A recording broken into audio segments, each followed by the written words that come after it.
सबसे पहले हमको यह समझना पड़ेगा कि वैलिडेशन क्या होता है। देखिए वैलिडेशन का मतलब क्या होता है, इससे पहले भी मैंने काफी वीडियो बनाए हैं वैलिडेशन के बारे में, process validation, method validation, cleaning validation, जिसमें मैंने अलग अलग तरीके से आपको समझाने की कोशिश करी है कि वैलिडेशन क्या होता है। एक बार और मैं आपको सिस्टमेटिक वे में समझाने की कोशिश करता हूं कि वैलिडेशन आखिरकार होता क्या है।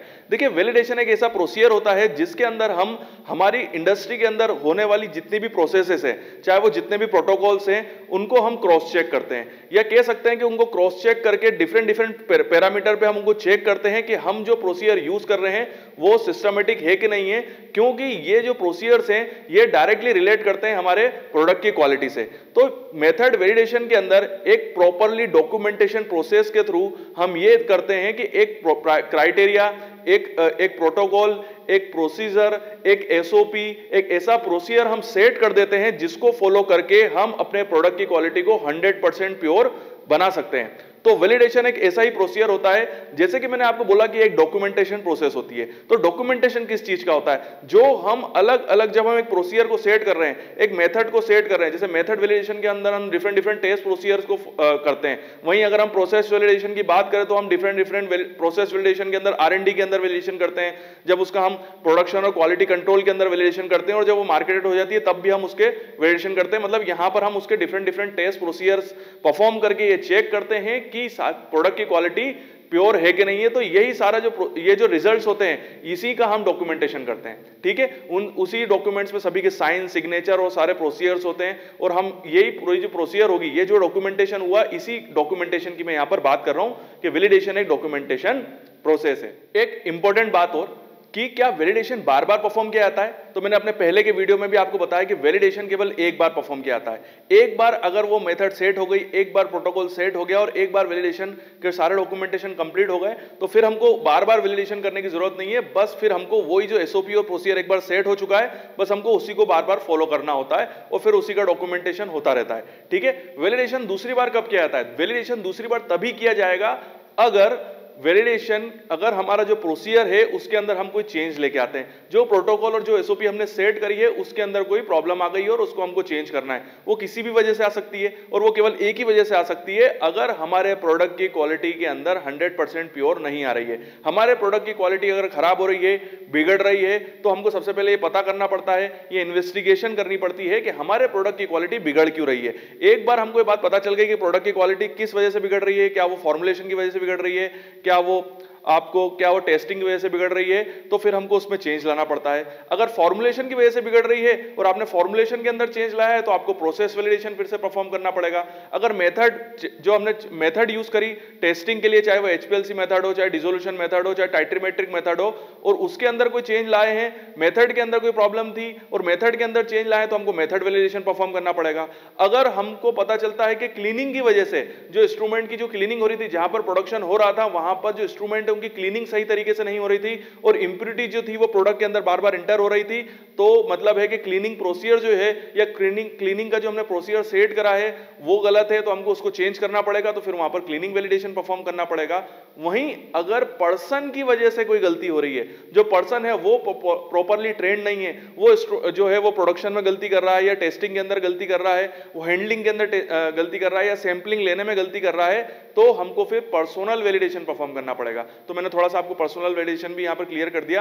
तो वैलिडेशन दूसरी बार तभी परफॉर्म किया जाता है अगर प्रोडक्ट की क्वालिटी के अंदर कोई प्रॉब्लम हो रही है और हमको कोई चेंज लेके आना पड़ रहा है, तो हमको फिर वैलिडेशन दूसरी बार परफॉर्म करना पड़ता है। नहीं तो वैलिडेशन अगर आपने एक बार परफॉर्म कर लिया, एक बार एसओपी सेट हो गई, एक बार प्रोटोकॉल सेट हो गया, तो फिर आपको दूसरी बार वैलिडेशन करने की कोई जरूरत नहीं है, अगर आपके प्रोडक्ट की क्वालिटी 100% प्योर आ रही है और सारे रिजल्ट सेटिस्फैक्टरी हैं। तो जैसे कि मैंने आपको समझाया कि वैलिडेशन क्या होता है, तो वैलिडेशन एक बहुत ही इंपॉर्टेंट पार्ट है जो फार्मा इंडस्ट्री के अंदर परफॉर्म किया जाता है। वैलिडेशन को WHO और US FDA दोनों ने अपनी गाइडलाइन के अंदर सबसे इंपॉर्टेंट पॉइंट माना है। तो समझते हैं कि WHO ने क्या बोला है वैलिडेशन के बारे में और US FDA ने क्या बोला है। जैसे कि आप जानते हैं कि US FDA जो है वो सबसे ज्यादा इंपॉर्टेंट रोल प्ले करता है हमारी फार्मा इंडस्ट्री के अंदर। तो US FDA ने WHO को काफी ज्यादा सीरियसली लिया है और अपनी हर गाइडलाइन CGMP के अंदर भी इसको इंटर करा दिया है। तो मतलब ये, इसका कहने का मतलब ये है कि वैलिडेशन एक ऐसा पॉइंट है या ऐसी एक प्रोसीजर है या एक ऐसी परफॉर्मेंस है जो आपको फार्मा इंडस्ट्री के अंदर करना ही करना है। तो हम बात करते हैं सबसे पहले कि सबसे पहले कि WHO ने वैलिडेशन के बारे में क्या बोला, तो WHO ने पहली बात बोली है essential part of GMP associate with QA, मतलब जीएमपी मतलब गुड मैन्युफैक्चरिंग प्रैक्टिस का सबसे इंपॉर्टेंट पार्ट है वैलिडेशन। साथ ही साथ इसको क्यूए ऑपरेट करता है, मतलब क्वालिटी एश्योरेंस डिपार्टमेंट जो होता है वो पूरे वैलिडेशन प्रोसीजर को ऑपरेट करता है। ऑपरेट का मतलब है कि वो एक तरीके से उसको मॉनिटर करता है। बेसिकली वैलिडेशन जो परफॉर्म किया जाता है वो तो परफॉर्म किया जाएगा प्रोडक्शन डिपार्टमेंट के द्वारा, क्यूसी डिपार्टमेंट के द्वारा, आरएनडी, बट क्यूए का काम क्या है, क्वालिटी एश्योरेंस डिपार्टमेंट का इसमें बहुत ही इंपॉर्टेंट रोल प्ले करता है। डॉक्यूमेंट को रखना इसका काम होता है, साथ ही साथ मॉनिटर करना इसका काम होता है। इसके अलावा जो सिस्टमेटिक वे में हुआ है कि नहीं हुआ है उसकी चेकिंग करना, उसको अप्रूव करने का काम भी क्वालिटी एश्योरेंस डिपार्टमेंट का ही होता है। नेक्स्ट पार्ट कहता है production of product fit for their intense use, मतलब कहने का मतलब यह है कि यहां पर वैलिडेशन से एक बात क्लियर हो जाती है, क्योंकि वैलिडेशन के थ्रू हम एक ऐसा प्रोसीजर सेट कर लेते हैं, एक ऐसा प्रोटोकॉल सेट कर देते हैं, और वहां पर हमको यह भी पता चलता है कि इस जो हमने प्रोसीजर सेट करा है वहां पर क्रिटिकल पॉइंट कौन सा है, जहां पर हमारे प्रोडक्ट की क्वालिटी बिगड़ सकती है, तो वहां पर हम अपनी प्रोडक्ट की सैंपलिंग करके उसकी टेस्टिंग करके उस क्रिटिकल पॉइंट पे भी हम अपने सैंपल को प्रोडक्ट की क्वालिटी को मेंटेन कर सकते हैं। तो इसका मतलब यह है कि वैलिडेशन करने से हमारे प्रोडक्ट जो होता है वो अपनी क्वालिटी को बनाए हुए रखता है और जो स्पेसिफिक क्वालिटी जो सेट की गई है वो मेंटेन रहती है। नेक्स्ट पॉइंट है और third, achieve goals, establish confidence, meet the product specification. कहने का मतलब है कि वैलिडेशन परफॉर्म करने के बाद जो फार्मा इंडस्ट्री का जो गोल होता है वो अचीव होता है, साथ ही साथ जो प्रोडक्ट की जो एक स्टैंडर्ड और जो क्वालिटी स्टैब्लिश की गई है इंडस्ट्री के द्वारा वो भी अचीव होती है। सीधी सी बात है, इंडस्ट्री का गोल क्या होता है, इंडस्ट्री का गोल केवल एक ही है कि प्रोडक्ट की क्वालिटी जो होनी चाहिए वो 100% होनी चाहिए और सारे रिजल्ट जो आए वो सेटिस्फैक्टरी हो, जिसमें हमारा प्रोडक्ट जो है वो मार्केट के अंदर सिस्टमेटिक वे में परफॉर्म करे और सेटिस्फैक्टरी परफॉर्म करे, किसी भी टाइप की प्रॉब्लम मार्केट से ना आए, या प्रॉब्लम का मतलब है किसी भी टाइप का साइड इफेक्ट ना आए, एडवर्स इफेक्ट ना आए, और प्रोडक्ट जो है वो अपनी शेल्फ लाइफ तक बिल्कुल स्टेबल बना रहे। तो ये जो होता है किसी भी सभी कंपनी का गोल होता है और वैलिडेशन के थ्रू इसको अचीव किया जाता है। तो WHO ने वैलिडेशन के बारे में इन तीन बातों को बहुत इंपॉर्टेंटली और सिस्टमेटिक वे में बोला है। अब हम बात करेंगे सबसे इंपॉर्टेंट पार्ट फार्मा इंडस्ट्री का, वो है WHO के बाद है यूएस एफडीए की। यूएस एफडीए ने वैलिडेशन के बारे में क्या बोला है, सबसे पहली लाइन है यूएस एफडीए की, document evidence which provide high degree of assurance. तो जैसे कि मैंने आपको बताया कि वैलिडेशन से हमको एक एश्योरेंस हो जाता है कि हम जो मेथड बना रहे हैं वो बहुत सिस्टमेटिक है और हमारे प्रोडक्ट की क्वालिटी जो है वो एंड तक मेंटेन रहेगी। तो एक तरह का एश्योरेंस जो है वो वैलिडेशन के थ्रू हमको मिल जाता है। दूसरी चीज ये कि ये है डॉक्यूमेंट एविडेंस।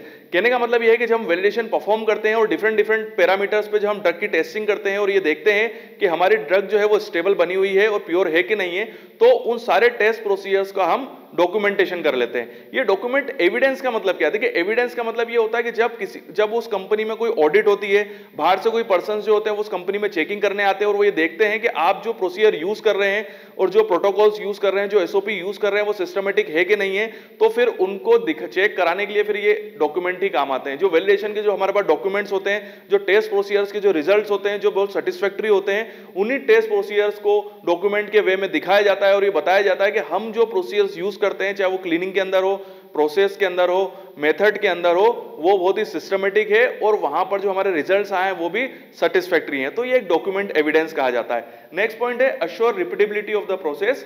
मतलब कहने का मतलब ये कि वैलिडेशन करने के बाद हमको एक अश्योरेंस आ जाता है कि जब हम बार बार इस प्रोडक्ट को बनाएंगे या बार बार हम इस प्रोसीजर को जब हम यूज करेंगे, चाहे वो मेथड हो, टेस्टिंग मेथड्स हो, चाहे वो क्लीनिंग मेथड हो, हमारे रिजल्ट जो होंगे वो एक जैसे आएंगे, मतलब एक्यूरेट आएंगे। फ्लुएंसी आ जाती है, फिर हमको सिस्टमेटिक वे में फिर हमको पीछे मुड़ के देखने की जरूरत नहीं है। अगर एक बार प्रोटोकॉल सेट हो गया, एक बार वैलिडेशन में हमारे पास सेटिस्फैक्टरी रिजल्ट आ गए हैं, तो फिर आपके अंदर प्रोडक्शन में एक फ्लुएंसी आ जाती है। ठीक है। दूसरी चीज ये डिक्रीजिंग द रिस्क। सीधी सी बात है, यहां पर हमारे प्रोडक्ट की क्वालिटी बिगड़ने का जो रिस्क होता है वो भी कम हो जाता है। तो वैलिडेशन से जो प्रोडक्ट की क्वालिटी हो तो बढ़ी रही है, बट प्रोडक्ट की क्वालिटी बिगड़ना और किसी भी टाइप के प्रॉब्लम आना, उसके रिस्क जो होते हैं वो कम हो जाते हैं वैलिडेशन की वजह से। नेक्स्ट है सबसे important part cGMP. Pharma industry और यूएस एफडीए का सबसे इंपॉर्टेंट पार्ट है सीजीएमपी, जो कि 21 सीएफआर के द्वारा दिया गया है। तो सीजीएमपी का सबसे इंपॉर्टेंट पार्ट है वैलिडेशन। ठीक है। मतलब वैलिडेशन जो है वो 21 सीएफआर और सीजीएमपी के अंदर आ चुका है। तो मतलब कहने का मतलब ये है कि फार्मा इंडस्ट्री के अंदर ये पार्ट तो आपको करना ही करना है, मतलब वैलिडेशन को आप छोड़ नहीं सकते हैं। ठीक है। और कहने का मतलब ये है कि 21 सीजीएमपी ने पूरा सिस्टमेटिक वे में प्रोटोकॉल भी दिया हुआ है कि आपको वैलिडेशन परफॉर्म कैसे करना है।